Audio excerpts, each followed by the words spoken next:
your ball in the trees and then you lip out the puck. But if you've got a little time, then come and spend it with us. Just now you're listening to the Rough Cut. Hello, and welcome down to the 163rd edition of the Rough Cut Golf Podcast.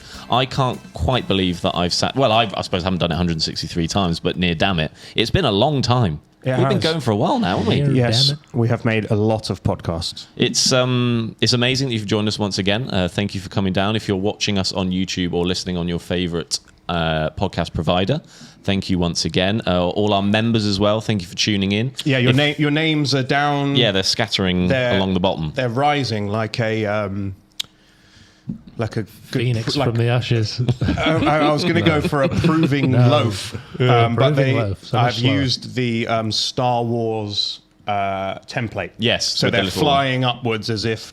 Yep. Picture that. Yeah, you got to have the noise in your head. Yeah. But once again, thank you to the members and thank you for tuning in and watching this podcast. We also have one more thank you that we need to get in. Oh, we do. And that is for our sponsors of this podcast and long supporters and providers of the channel, NordVPN.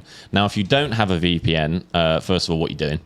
Yes, correct. We're in the old age of 2026 now, and if you don't have a NordVPN in this kind of climate, what are you doing? It's amazing for so many different things. Mick, what are some of the things that you can get with it? Okay, so like you said, it is a vital thing to own in this day and age because if you were traveling abroad, like Sam just was. Sam has been in the US of America. I was never off.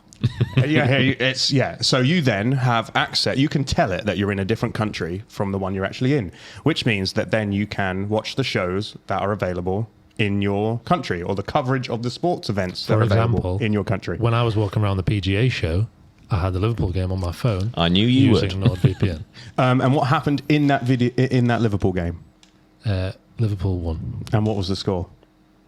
That was like 4 games ago now. Oh, right, okay. I think it was 2-0. I think it was 2-0. News. Didn't you win? You won 4-1 on the weekend. He's used NordVPN multiple times since. What I was trying to get we to. won 6-0 last week in the middle of the week and then 4-1 this week. Yeah, so I was going to say that you basically got like extremely good value for money there. Yeah, because goals per pound spent on NordVPN. That was just. I was going to try and work out in my head the amount of goals you saw per money spent. And this could have just been the 3 months free as well. So it could have been free. Oh my god! Yeah. So if you go to nordvpn.com/roughcut. You get the offer, which is if you buy a 2-year plan, you get 4 months for free. Is that right? Correct. Yes. There you go. I said 3. You get You 4. get more. You get 1 more. You get 3 if you use Sam's offer. Sorry. You get 4 if you use the Rough Cut offer. So yes, go and do it. NordVPN have been a great supporter of the podcast, and the offer is excellent. It's really, really affordable. It's very useful. You can be safe online. You can watch the shows you want to watch. You can get discounts on things in other countries, and you can protect yourself. Do it. They're the best. On with the show. A couple of things we're going to talk about. Of course, we're going to get to Justin Rose because he is a golfing legend in the eyes of the British golf world. But we're also going to talk about some golf rules you didn't know existed. Okay. And we're going to talk about probably the weirdest, one of the strangest golf playoffs in history, which happened this weekend just gone. But let's talk about Justin Rose. We sat down in the pub to watch a little bit of it. I managed to catch almost all of rounds 1 and 2. Did you watch any golf while you were over in the US of America? No, not really. Yeah, you were playing a lot. Because you had to work and filming a lot. Yeah. Well, we were abreast of Justin Rose's incredible day one. I mean, you were what, like 20 minutes away from... you could have gone. Yeah, when they were playing. Yeah. We were at TPI Titleist on that Thursday, and while he was doing all that. And doing that thing. Doing all that thing. Doing all the stuff. Yeah, so he streaked ahead on the first few days at the Farmers Insurance Open. And what I was going to do, without looking at the screen, which has got all the answers on it, was ask you if you can think of any records he may have broken over the course of the tournament. Oh, to be fair, over the tournament, I don't know. The only thing I remember seeing was that, not that he wasn't already, but this is now his 13th PGA Tour win. And it's now, he is the most... Would it be winningest? Winningest is a word. Yeah. It's a word. It's very most winningest Brit on the PGA Tour. Wow. I think Faldo has 9. And Justin Rose is 13. Wow. Nice. I had heard that Outside of... the oldest. Englishman, not Brit. Okay, Because yes. obviously Rory McIlroy is quite good at golf. Yeah. I had heard about him being the oldest of that winner of that event. Yes, so he was the oldest winner of the event at aged 45. He was also the first wire-to-wire winner since Tommy Bolt, what a name, in 1955. That's quite surprising. Wire to wire, as in leading the whole time. Leading the the whole... entire That's time. actually quite surprising. Yeah, he set the 36-hole scoring record, the 54-hole scoring record, and the 72-hole scoring record during his 13th PGA Tour win. Correct, Jacob. And it's his largest margin of victory in his PGA Tour career. Smashed everyone. So, He's really on the last few years, just yes. Aged like a fine wine. like a fine wine. Yeah. But, or like a wine that was like at the beginning when you first made it and it was really fresh, it was really good. And it went, And then it kind of like settled in for a little bit. weird. And then it went a bit odd. And now it's kind of just... if you think about him not even having to go through open qualifying like 2 years ago. Yeah. Yeah, that's true. I had forgotten about that. Yes, he did have to go through open. And then almost winning said And then, open. Yeah, nearly winning that same open that he qualified. Yeah. And people will be playing against him in the open. Yeah, amazing, isn't it? Oh, This year. Full circle. it's just incredible. The real question is, can Justin Rose win a major this year? He is on the ascendancy. Like you said, everything is going his way. He's playing some of the best golfers of his entire life. Can he capitalize on the form and go and win a major in 2026? 100%. There's no reason to believe that he can't. He's already proven that the Masters is somewhere that he absolutely loves. It's the first major of the year. It's coming quick. It will come around super quick, and we're going to be there. And Justin Rose has already proven the point where he's got to 2 playoffs at the Masters. And unfortunately, last year, found himself in a very sticky predicament where he was second best to everyone who they wanted to win because it was Rory McIlroy. Yeah, But it's going like back to anyone else. I think everyone would have been super happy, which is why obviously everyone this year is going to be so keen for him to do so. Obviously, he already has one major, so he's a proven major winner. He's done it before. We know he can do it. He's also got great pedigree at all these other courses. He's shown that he's good at the Opens. He's back in England playing at the Open this year. I think it's going to be something that we're going to be talking about at every single major this year, that Justin Rose is up there. I mean, he's 3rd in the world now. Wow. He's 3rd in the world. I did not know that. I did not know that. Yeah. That's massive. He's 3rd in the world. He's knocked Tommy off. Yeah. Considering how close he was last year, and he's getting even better. No reason why. Why not? Like, why not? Why not him? Quite right. I did, however, see a stat about Scotty Scheffler being world number 1. He's still... Is he? He's still world This just number in, 1. breaking news.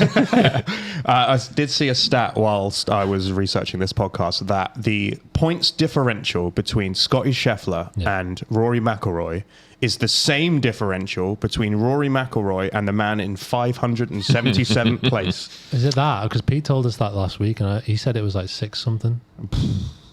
All the way down wherever it is. Yeah. Maybe because he didn't play this week, it diminished slightly. That is silly. So, It's just so ridiculous. in If it was thi- like something like he could take 18 months off or something and he still wouldn't be caught or something mental like that. That's what Pete said. I would love for him to take 18 months off.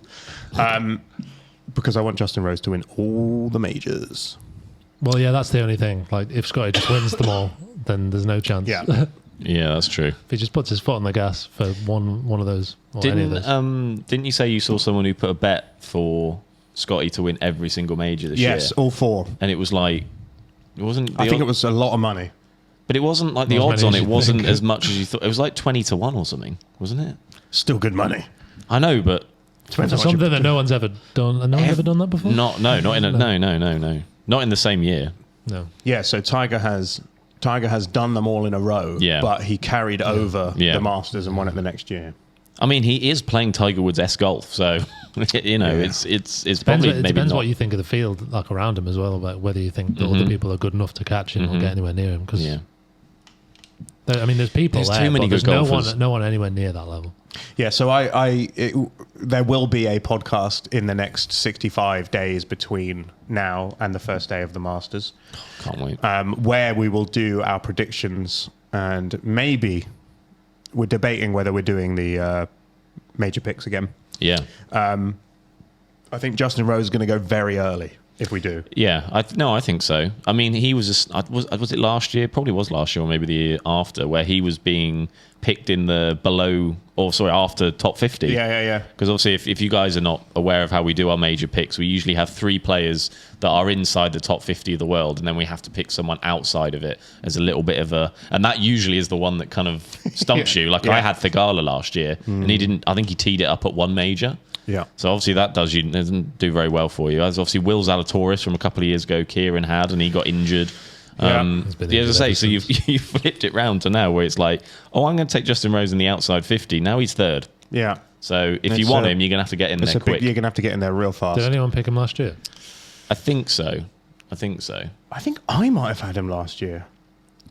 Yeah, potentially. I thought all your guys missed every cut. No, it wasn't quite that every bad. cut at every possible point. The Masters, I think I did okay, and then the 2 in the middle, the PGA and the US Open. All 4 of my players missed the cut at both events. Nice. And then at the Open, I think I got a few did points. all right. But yeah, it was I think you did terrible. all right. So I'm going to be restocking the fridge or restocking the cupboard in the office come 65 days from now. So I just wanted to also just highlight a bit of Justin Rose's stats for the week. He had 26 birdies. I don't think I've made 26 birdies in my whole life. He had 26 birdies. He went bogey-free on day 1. He then only had 5 bogeys for the entire week. His greens in regulation was ranked first. He hit nearly 82% of greens in regulation. Wow. His putts per green in regulation was like 1.6, 1.59, which is ranked first. The only question around Justin Rose, because of his age, is his driving distance. Now, these are the stats from the week. He was T24 on driving accuracy, 57%. He was 35th on driving distance, which his average being 308 yards. Absolutely fine. Yeah. By the way. Which is great. And he was T14 on longest drive, which was 352 yards. That's very impressive. So he can still mash it. Yeah. I mean, it's funny, isn't it? Because I suppose with golf, you kind of picture as the older you get, the harder it becomes. But because of the way that, the new advancements that have been in sort of looking after your body and the treatment these guys go through and, continually sort of bettering and improving themselves and finding new ways in the swing mechanics and understanding the swing a lot more than they probably used to back in the day, that they can kind of really grasp every single yard and inch out of what they can get. And even at 45 years old, Justin Rose is sending it. There's a few people that are probably half his age that won't get it as far as that on the tour. For sure. It's quite. That's quite surprising. I didn't realise how. No, I thought far you were he going to was say hitting like it. 280. Yeah. 290, No, something he like is long. Yeah. that. So there's no issue there. I mean, that's realistically longer than Pete, isn't it? and you think of Pete as a masher. Yeah, that's true. Although I've seen Pete hit the ball like 3. He can, but his average is his like average is way 300. lower than that. Yeah. That's quite funny to think about that, actually. So Big Pete just mashes the ball and got Justin Rose. What do we think our average driving distances are? Oh, Are you taking out anomalies, or are we is it including, including the top? The 280 and the 10 yarder that brings everything a little Top bit. that gets stuck in the rough. Yeah, you can take those out. Where you hit the ball, and you don't reload. Yeah. I think I'm pretty comfortable to say I sit with my little 3-wood driver Shaft. in the kind of 235, 240. Yeah, so Jacob doesn't I don't hit it super far. Jacob doesn't have a driver in the bag. Neither does he have a mini driver in the bag. Jacob has what we have termed the baby driver. The baby driver is the full driver head on the 3-wood shaft. Yes. And when he stands to the ball, he Looks like it's a kid club. He does look like he's using a kid's club. We'll see if we can find a clip for you because it is hilarious. But the baby driver has worked out well for you. I feel like I can control the club so much more, and that's all I'm really worried about. I just need to hit the fairway. One of the things and one of the hope for that I can get to this year is just getting a little bit more distance. That's one of my aims of the year, because as much as it's not the biggest issue in the world, and as long as you hit fairways and on the length of courses that I play, it's not that important. But if you can kind of, just kind of squeak out that little bit of extra yardage, just in the same way that Justin Rose is doing, it will always be beneficial to me if I can just take that one less iron, or, on the longer par fives, if I have a better chance to get there in 2, or whatever it might be. But learning to hit the driver is something I just need to do. How are you going to go about doing It's that? a great question. Do you ask Pete for a lesson? I will ask Pete for a lesson. Yeah. He will say no. He will say no. Yeah, he will. He will say no. Oh no, he'll say something sarky. Yeah, he'll say dismissive. and He'll then- say, "Oh, you can never fix you. You're crap." yeah. Yeah. Followed by, "Oh yeah, no, I'm not doing a lesson with you. If I watch your swing, it will make me sick." Yeah, that's a favourite. He loves that. And then I'll ask something about work. And then something about, what are you doing now? Can you go and get on a call, Work please? harder. And then eventually we'll find ourselves in this position where I'm either stood in the studio, I'm on a trip at a driving range, or something that has not been manufactured in the way I want it, but we just have this lucky opportunity that he is watching me with a golf club in my hand. And I'll go, "Hey, Pete, can you watch me swing the driver?" He'll actually do it, tell me something, and I'll go away and do it, but nothing will really change. Because realistically, I'm probably not going to commit to it as much as I want to. And we'll go again. So I probably need to either go and find someone else, or Your I just local need to... PGA Yeah, pro. my local PGA Pro. Or I'll film myself and I will just send it to one of my lovely Instagram friends that I'll have, like Fred or Carter or Fryer or Yeah, but you'll someone. get the same mocking from Yeah, Carter but and Fryer. I think there'll be less. I think there'll But be then less they might thingy about actually it. help But you. also, like, Carter's got the ability to. He's getting sent people swings every day. Yes. And giving lessons off that and all that kind of thing. So maybe that's the way I can go about it, and then I don't have to pay for it. Yeah, as long as I don't have to shell out any cash. So no, that's probably one of the things. But then I just need to, because I guess the same with you. Obviously, you only use a mini driver, and we just don't touch any normal driver in the setup of a standard driver. I just don't have one.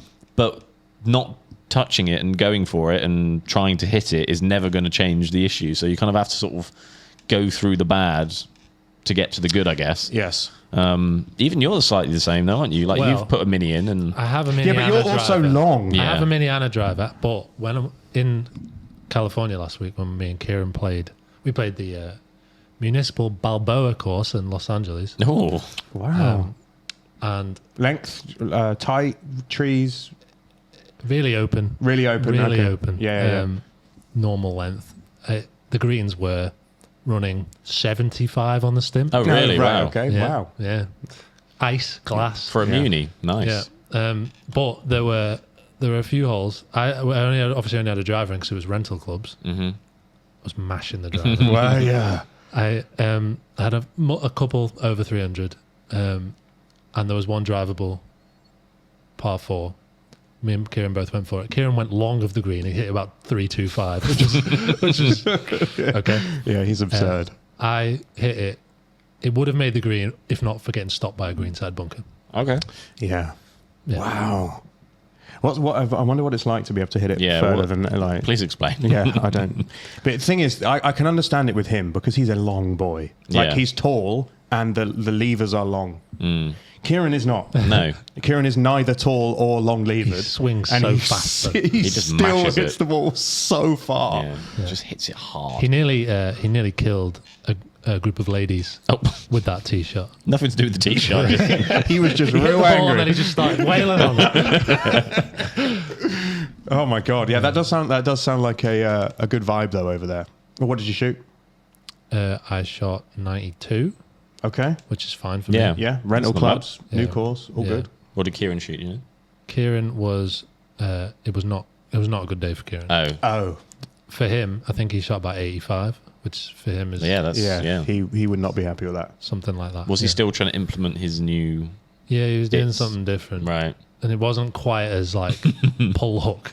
Okay, well, that's good. That's what we were trying That's to what get we out. were trying to so- solve. Yeah, was the pull hook. Yeah. Yeah. Okay, well that's good. That's good news.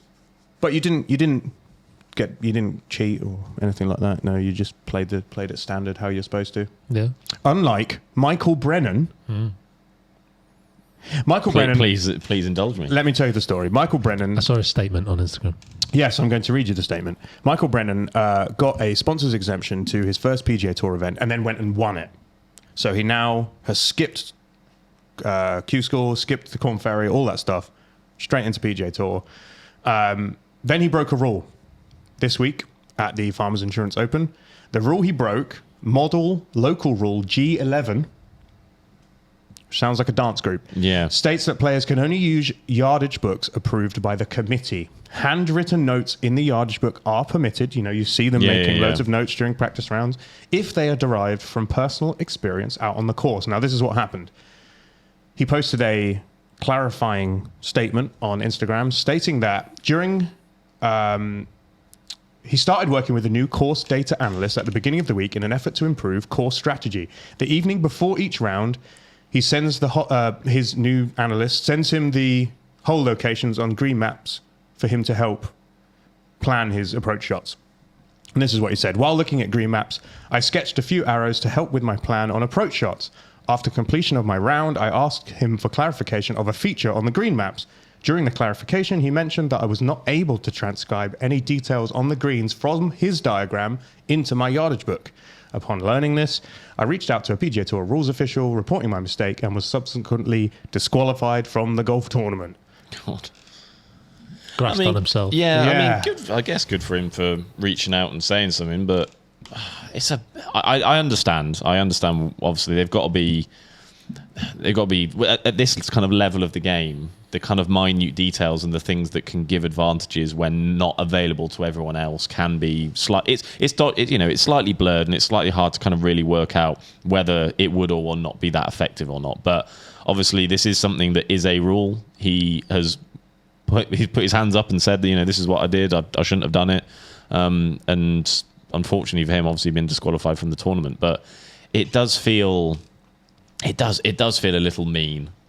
Yeah, it does feel a little mean. I mean, we don't use yardage books, though I do love going... When you get to play a course, if you're given a yardage book, you're playing somewhere pretty important or pretty special. And I do love having yardage books and looking and trying to pretend like I know what I'm doing and sort of go, well, if I'm going to hit it over that bunker, I'm going to have to do that. Correct. But this would be me, though. I would be wanting to reach out to people and be very data driven, and if someone can help me and I probably would have made the same mistake without knowing. So at least he's sort of put his hands up and said, didn't mean to do it, but I have done it. Yeah. And I guess after that, the tour really doesn't have any other way to go about it apart from just saying, well, yeah, you're gonna have to sit this one out. Yeah. So Justin Thomas replied on Instagram saying, well done. I did that. I have to do it all the time. No, he said oh, bloody hell, here we go.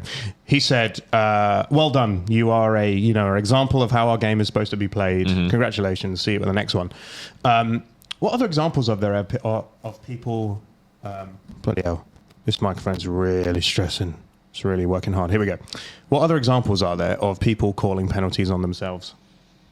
Calling on themselves? I mean, there probably has been a few. I remember Sahith Theegala. Sahith did, yeah. In Atlanta at the Tour Championship. Yes. He moved... The ball moved in a bunker or something. Yeah, there was someone... He'd moved a piece of something away, not thinking that it was going to make the ball move or oscillate or whatever. Yeah. Excuse me. And it did, and he called something upon himself. We've had a lot of not calling. I mean, we spoke about a certain individual last week where he's done that a few times. Yeah, we're going to speak about Patrick Reed in a minute. Having a little bit of a waft in the bunker to get a bit of sand out the way. A little waft. I'm trying to think. There was someone else, and I cannot for the life of me remember who it was. It was something to do with marking the ball, and then he picked it up, but the marking wasn't correct or something, or he hadn't done, and then he realised that he'd picked up the ball. And then there was another one as well with that we spoke about recently with I wanted to say that it was Fitzpatrick, but maybe it wasn't. Was it Morikawa? Where they played each other's balls. Oh, yeah. And they were like, oh, that's not mine. This is the wrong one. Yeah. So there's obviously occasions where it happens, and there's occasions where it doesn't happen. So let's. I didn't even know that was a thing. Yeah. But let's look at some golf rules that you didn't know existed.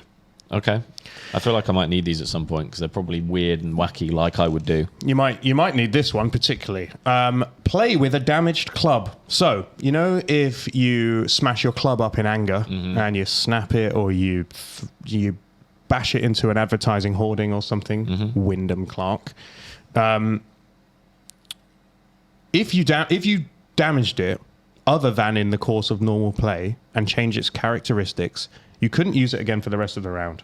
Yeah. However, if it was broken and you didn't do it on purpose and it was just, the head flew off in a normal stroke or the club snapped when it wrapped around a tree or whatever, you are technically still allowed to use that damaged club. Okay. Which I think is a great rule. Yeah, I'd like to see it. I had heard of this because once my putter bent mid-round and I ended up playing with the same bent putter for like 6 months or a year. Very big, Until I went here, actually, forward it changed. press at the. But then I was talking to people about it, and they told me that if you did it like hitting the bag, no. Yeah. If it just broke, then Yeah, it's yeah. fine. But Any- obviously, that's just social rounds anyway. So. Anything done in anger, it's your own fault and you have to take the club out of play. Anything that happens accidentally or during the normal use means you can still use that club if you wanted to. I might be completely imagining this, but I thought I saw at the start of the season that they were changing the rules about that. Yes, so the thing they've changed now is that you're allowed to carry with you another driver head. Yes. So if your driver head cracks, you don't have to play the rest of the round with a 3-wood or with a cracked driver head. You can swap your driver head out. Correct. That was And all the caddies were like, what? another thing to carry. Another thing to carry. They're Okay, very light nowadays.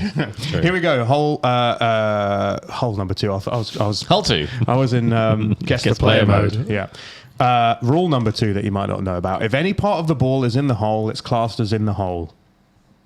Okay. I've heard of that because when it's like resting up against the flags. thing. Yeah. Here's a photo example of what it looks like. How else would it?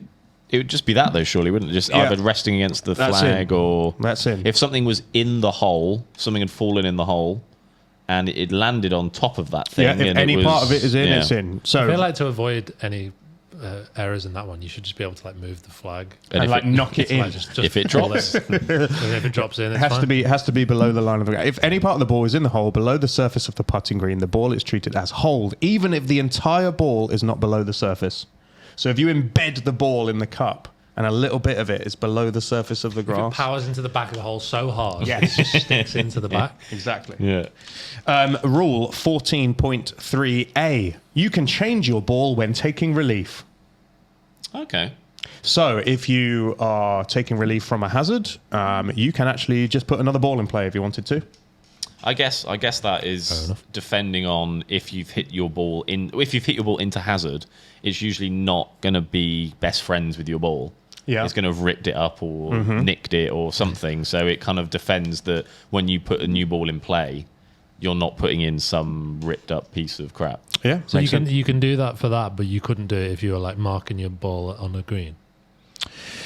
No, I don't. don't. Think so. I think you're right. I think you have to finish. It's only if you're taking it from a hazard. Right. Because I think the rule is in another, whatever section 3 point is like you have to finish the hole with the ball you started, unless that. The original ball or another ball. That's like all the things. Yeah, so Or any here we ball go. you want. This If you- ball or any other ball. If you are dropping a ball in a relief area, you can use the original ball or another ball. This means that the player may use any ball each time he or she drops or places a ball under this rule.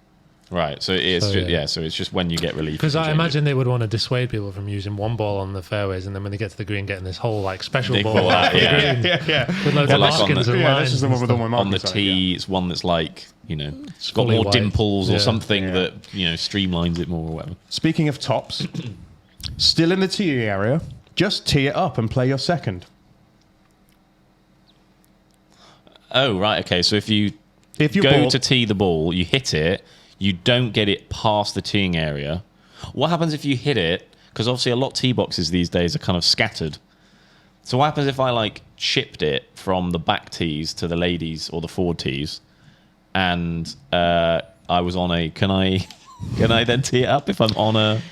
The teeing area is classed as the rectangle that is 2 clubs length deep from where the front edge is defined by the line between the forwardmost points of the 2 tee markers set by the committee. The side edges are defined by the lines back from the outside of the points of the tee markers. Right, so it's like tournament conditions, Yeah. the tee box that's stated. Yeah. Not the, All not right, the okay. ladies' team. No. Yeah, unfortunately. I can't just hit it to the forward tees. Great. The lowest gross score takes the honour.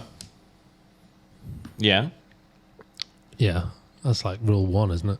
Yeah, the Golf. player in the group with the lowest gross score at a hole has the honour in the next teeing area. It shouldn't matter though. if it's not match play, you should all be playing ready golf anyway, shouldn't you? True. So there you go. You should be getting to the tee box ready to hit your shot, not waiting for whoever it was who's still celebrating their hole in one. You can practice on the course between holes. All right. So you can take that putt again at the end Yeah. after you've holed it. Between holes, you may practice putting or chipping on or near the putting green of the hole you have just completed, and any practice green, and the teeing area of the next hole. You can do practice putts on the tee. I'm assuming with sort of like with it, but also keeping up pace of play or something. Correct. Is that Yeah, right? it does say don't hold up the group behind you. I'm grinding it. Have a grind. I'm have a having- grind. It's like, did the guy just drop 50 balls in that bunker? Yes, he did. Come through. You're allowed to borrow a ball from someone else. Now, this is one that Tiger Woods probably didn't know about.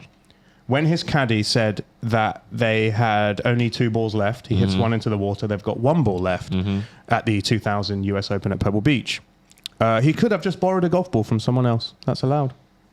I guess the only problem with that is sponsorship. Yeah. Yeah. Yeah. Well, we don't have sponsorship because we're just Well, people we on a don't. podcast. So So we don't can do have to whatever worry we about it. want because we just play stupid golf. Yeah, we play Patrick Reed golf. We're allowed to do whatever we want. Speaking of Patrick Reed, this is the story of the weirdest golf playoff ever. So Patrick Reed, Freddie Scott from Germania, and Callum Hill are playing at the BAPCO, which is in Bahrain. Well, the BAPCO is the energy company. Yes, it's called the BAPCO Energies. Championship or something. Yeah, it was the Bahrain Championship, Yeah, it was, but it was the like BAPCO Energies Bahrain Championship. Yeah, so Hill leads going into the final day. They're tied after 72 holes. Reed, Scott, and Hill go into a playoff. First playoff hole, Reed goes out. He's the Masters champion, which is good for the other two. That means they don't have to play against him again. He hits it into the bunker, tops it into the face, chips it on, and 2 putts for bogey. Scott and Hill both made par. So Patrick Reed's out. Good for them. Hill, who has been leading most of the day, duck hooks. They go back to the tee. Hill duck hooks it left onto the driving range. It's out of bounds. He hits 3 off the tee down the left. Scott hits his down the right. His approach shot is just slightly right. It's in the rough, but he's got an easy chip and an easy putt. In order to salvage it after this OB shot, Hill needs to hit from the first cut on the left-hand side onto the green and hope that he hits it close or that Scott doesn't make his putt. He proceeds to hit the hottest shank I have ever seen a professional golfer hit. It crosses the fairway. It crosses the water on the right-hand side of the fairway, hits into the TV screen, bounces on the rocks and lands in the water. He takes a drop. He chips on. And then this was the weird bit. If you didn't think that was weird enough, he actually conceded the tournament during the playoff. Now, I've never seen that before. During a stroke play competition where it comes down to a playoff, one of them concedes it to the other one. Thing is, obviously, he's very much fighting a losing battle, but only due to himself of hitting it, duck hooking it and then hitting it into the water. So to work this out from numbers, so obviously he's hit off the tee, he's had to hit again, so he's 3 off the tee. Yeah. He then shanks his 4th into the water, drops for 5, hits for 6, and then chips on. No, he hits for 6. Hits for 6, but hasn't done anything. And he has like 20, he still has 20 foot, basically. He still had what to putt? Yeah. Okay. So he's hit 6 shots. Shot has driven, hit towards the green, but just off. Yeah. But he hasn't hit his 3rd yet. He's chipped on. He has chipped on for 3. And he's So probably he has about a putt he's for about 4. 6 foot for 4. Right. So he's got a 2. Well, yeah. He basically has to not 3 putt. Yeah. And for Hill to make his 26 footer or something. Yes. I mean, I don't mind that. The thing is, I don't mind that. You're the only thing you are doing by conceding the tournament is you're removing that person's moment to win the tournament. That's true. Yeah. He doesn't get to hit his putt to. Yeah, he doesn't get that into the hole to... Yeah, it's like you're making it about you conceding it rather than them winning it. And it becomes a bit smelly. Yeah. It kind of felt like he was like, oh, I haven't won it, you can have it. Yeah. Like, Yeah. oh, here you go. Anyway, you do it. Some fans who were there were outraged. Obviously, people who didn't understand what was happening were like, "Oh, they've just stopped. Like, has it ended? Who won it?" Everyone was confused. There was calls for punishments on social media by people who didn't really know what was going on. But we have found the answer. In the committee procedures section of the rules of golf, which permits a player to concede a stroke play playoff, meaning the opponent does not need to finish the hole to be declared the winner. The clause in question is in section 7 of the committee procedures, headed after the competition, in the subsection headed resolving ties in stroke play, and that explains why Hill was entitled to concede the playoff. It reads, in a stroke play playoff between two players, if one of them is disqualified or concedes defeat, it is not necessary for the other player to complete the playoff hole or holes to be declared the winner. Right. So it was completely allowed, but did it ruin Freddie Scott winning his first? Well, yeah, I think what Sam says is DP World valid. Tour I think event. it makes sense, like say, because it's obviously his first win. He doesn't get that opportunity to have that putt to win, getting it in the hole, picking it out, ripple of applause, all that kind of stuff that comes with it. It's very just like a tepid end to the game. Yeah. Like, obviously, I can from Hill's perspective, he's obviously led all the way pretty much after maybe like the first or second day.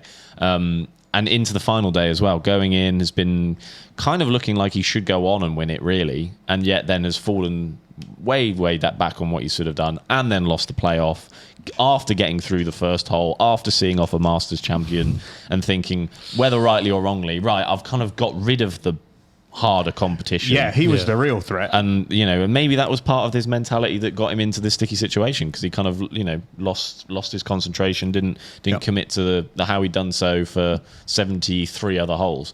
I think punishment and all that kind of stuff is a little bit going over the top. I don't think it's necessary for... What he did was completely within the rules of the game. It's just something that we've not seen very often, so that's why it felt a little bit odd to be... I mean, why are you going to punish someone? It's ridiculous. Yeah. The only person who really has a right to be slightly annoyed is Freddie Scott, but I think realistically winning your first tournament over... He probably didn't care. He probably doesn't mind. Yeah, He covers probably the fact. takes like the cherry off, maybe. Yeah, maybe. In the grand scheme of things, it's not something he's going to care about in a few years' time. I don't think if that was me in that situation, I don't think I would really be worried if someone's just gone to me, "You've got it, well done, mate, pick it up." Like, I think I'll be fine with that. If that's my first win, the money that's coming into the bag, guarantee of the tour card next year, everything that comes with it. If it's one guy just basically going, "Mate, you've won. Yeah, go on, pick it up." The That's only fine. other thing is like if he says that to him and he's like, "What?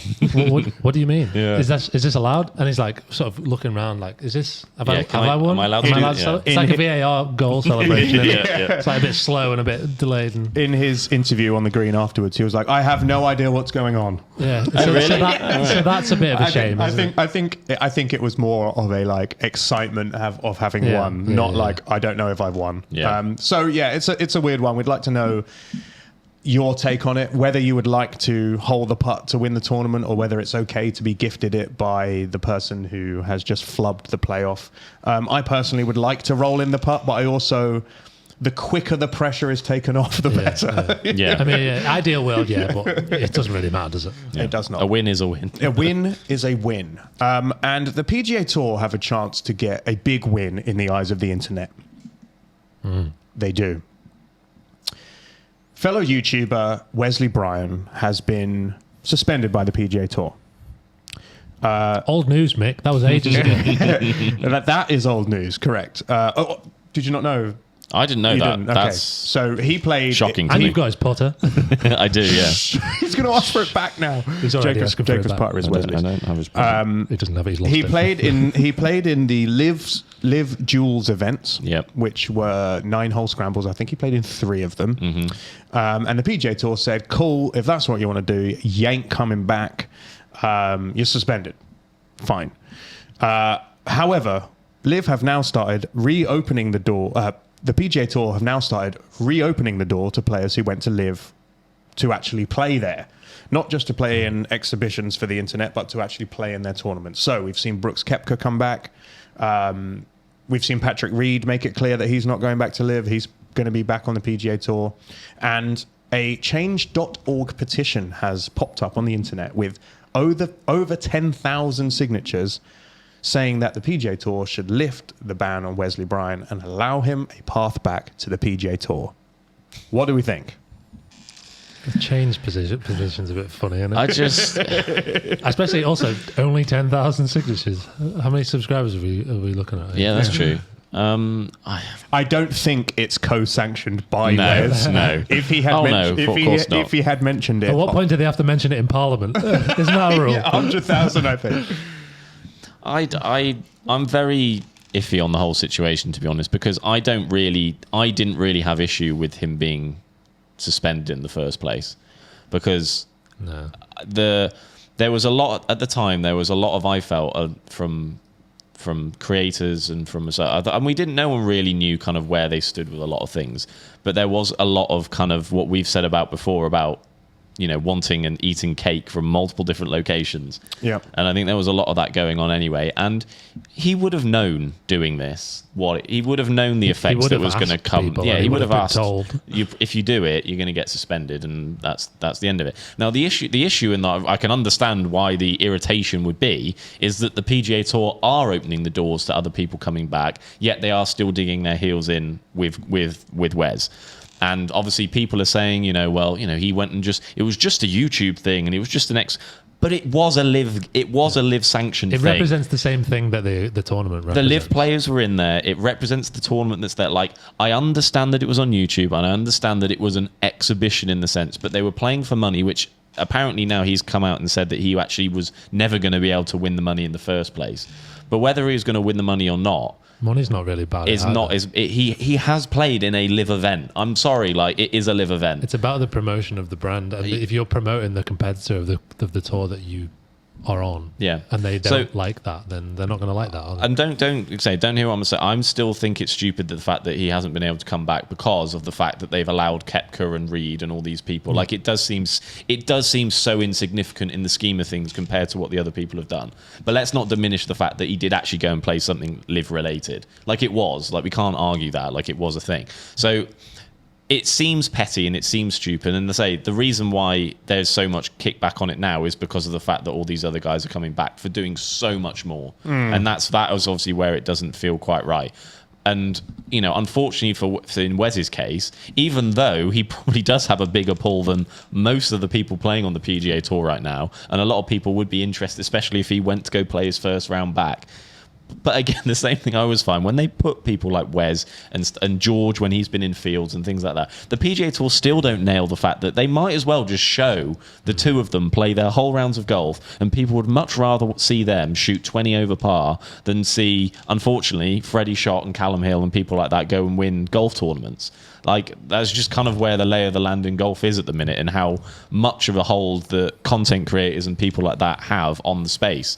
So they do need to come to some sort of arrangement. They do need to find a way to kind of go, look, this is a little bit stupid. We can't be allowing these people coming back who have taken so much money and gone and really represented live on the main stage for X amount of years. They've gone and played the main event. Wes has played a live event. It is a live event. I know it was on YouTube channels, but, you know, there's live branding all over it. It's got live players in it. But it is stupid that he hasn't been able to come back because...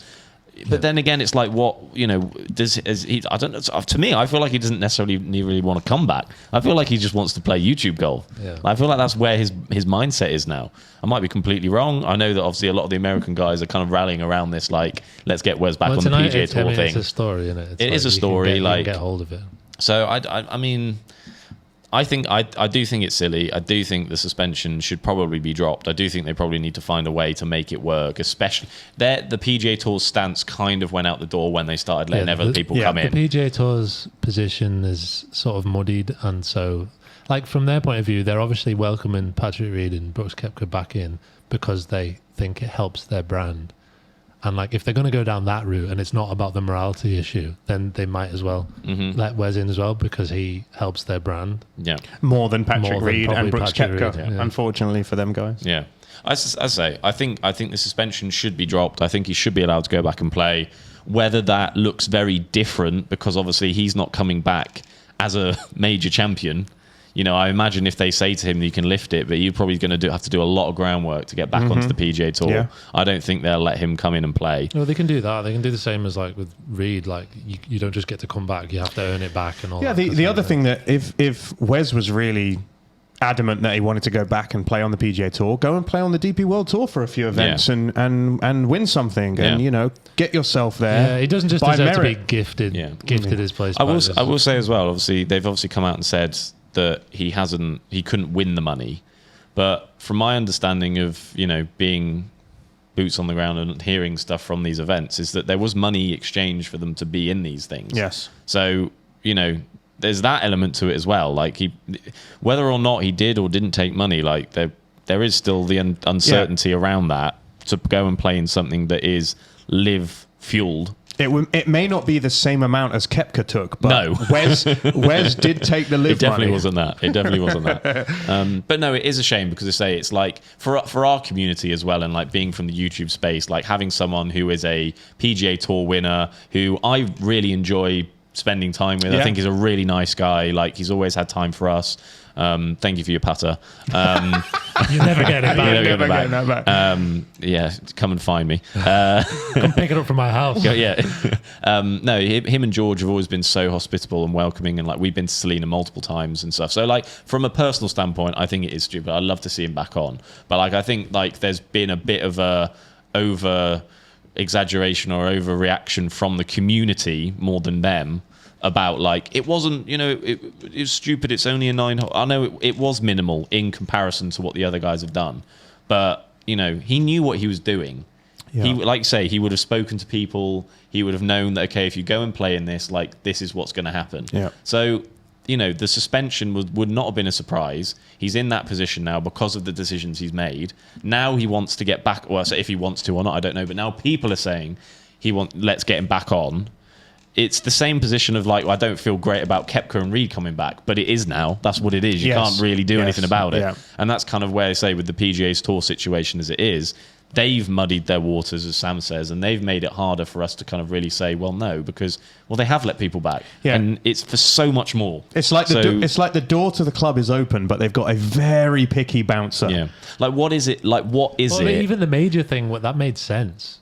And then you go, oh, well, it can kind of be anyone who wants to. Yeah. Yeah. It's a bit like, well, where are we all sitting here? Well, what Because are we doing? I guess, if you take it as if there was someone from Live Now who came out and said, I really want to get back onto the PGA Tour, but it is someone who wasn't a prolific winner on the tour and hasn't won a major, and what would be the response to that? The answer from the PGA Tour is always going to be anyone who it looks like they're snubbing Live to return to the PGA Tour is a win for the PGA Tour. Yeah. It's like someone who's like casting that aside and telling the world that that's a bad product and they don't want it anymore, and they really want to go back to the halcyon days of golf. Come back to the to PGA Tour, then they're going to be like, yeah, cool, do that. So does Liv need to make a like anti-Liv? Does Wes need to make like an anti-Liv propaganda video? Yeah. I mean, Where he's like, Liv's terrible. I Wes cannot was wait. getting proper offers from the Live all the time about all this stuff that he could do, and he was like, "No, I don't want to do that anymore because I really want to play on the PGA Tour." Yeah. But kind of what's currently happening is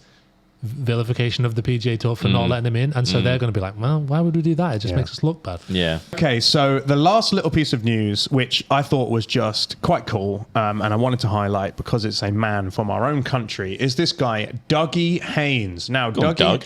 Dougie Haynes is a young man from Oxford, and he has lived in New Zealand for the past 5 years and caddies at Lucky guy. some pretty fancy golf courses out in New Zealand. And he is walking the entire length of the New Zealand large island with 2 golf bags on his back. And here's a picture of him. Oh, yeah. He has been walking the trail for more than 3 months now, carrying 2 golf bags, which weigh up to 15 kilograms each. He said that he's worked as a golf caddy for 6 years, and that the inspiration that was the inspiration for carrying the clubs. He is raising money for charities, Kids Can in New Zealand, which is a kids charity, and then the mental health charity in the UK called Mind. And he will be finishing in about 90 days. So if you if you want to see something mad, go and follow him somewhere and find the information. We'll see if we can tag him. And but I just thought that was pretty cool. He's walking the entire length of New Zealand with 2 golf bags on his back. That's a very cool story. 1,900 miles. That's a long way. 15. 2 golf bags is no lightweight. No, not at all. Do you reckon he's got 14 clubs in there? Oh, I don't know. There's a picture. 17 clubs in each bag. Yeah, he's actually got more. What's he got here? We can probably zoom in. Nah. He's got some Rogues. There's a Callaway clubs, which is disgusting. Yeah, he's got a TaylorMade. That looks like a TaylorMade over there. Yeah, it does, yeah. Yeah, we don't.